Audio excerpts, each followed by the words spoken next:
नमस्कार, मी वृषाली पाटील बातमीपत्रात आपलं स्वागत करते। सुरुवातीला पहिली महत्त्वाची बातमी।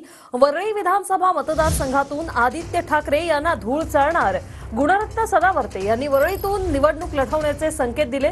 मी माझी निवडणूक लढवण्याची इच्छा वरिष्ठांना कळवली आहे। गुणरत्न सदावर्ते यांनी वरळी विधानसभेच्या जागेवर ही प्रतिक्रिया दिली आहे। शर्तेनं सांगतो, कॉलर टाइट करके बोलता हूं।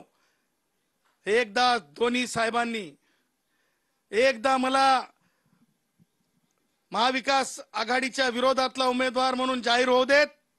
मी तुम्हाला सांगतो, आदित्य सारख्या म्हणजे अकार्यक्षम आमदाराला कमीत कमी 25,000 मताधिक्यानं नाही पराभूत केलं तर मग म्हणा, कारण मी माणसाला ओळखतो।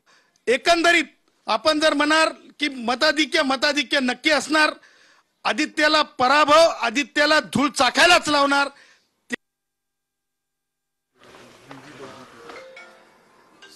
विचाराचे कर्तबगारी नसलेले आणि त्यातले त्यात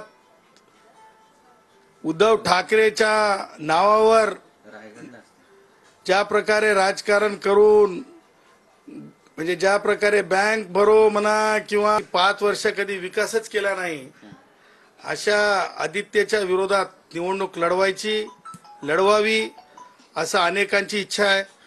आपण वरळीतून निवडणूक लढवावी आणि त्या आदित्यला चारी मुंड्या चित्त करावं अशी सगळ्यांची इच्छा आहे।